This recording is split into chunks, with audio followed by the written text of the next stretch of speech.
ఆయనది తప్పుందో లేకపోతే అమ్మాయిది తప్పుందో లేకపోతే ఇద్దరిది తప్పుందో ఎవరికి క్లారిటీ లేదు. కానీ వాళ్ళిద్దరిని ఎవరు అంటావులే. ఆయన జనసేన వాడు, ఎమ్మెల్యే జనసేన కాబట్టి పవన్ కళ్యాణ్ గారిని అంటా ఉన్నారు కాబట్టి నేను మాట్లాడుతూ ఉన్నాను.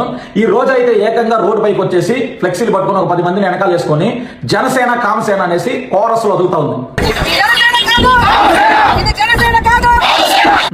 అమ్మ రోజమ్మ, మీ పార్టీలో ఉండే నాయకులు ఏమన్నా పత్తిత్తులయ్యని నాకు అర్థం కాలా? గోరెంట్ల మాధవ్ వీడియో లీక్ అయినప్పుడు నువ్వు యాడికి పోయినావు? వాట్సాప్ లో అమ్మంటి రాంబాబు ఆడియో కాల్ లీక్ అయినప్పుడు నువ్వు యాడికి పోయినావు? Anantha Babu nude video calls leak అయినప్పుడు నువ్వు యాడికి పోయినావు? ఎప్పుడు కూడా రోడ్ల పైన మీ పార్టీ వాళ్ళు అలా చేసినప్పుడు నువ్వు ఫ్లెక్సీలు పెట్టుకొని ధర్నాలు చేయలేదే?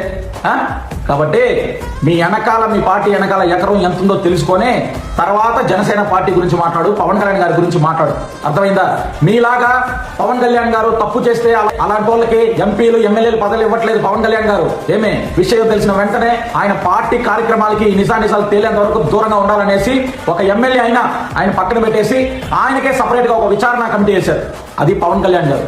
అర్థమైందా? మీరు ఎప్పుడైనా అలా చేశారా? మళ్ళీ మీరు పవన్ కళ్యాణ్ గారి గురించి మాట్లాడతారు, జనసేన పార్టీ గురించి మాట్లాడతారు.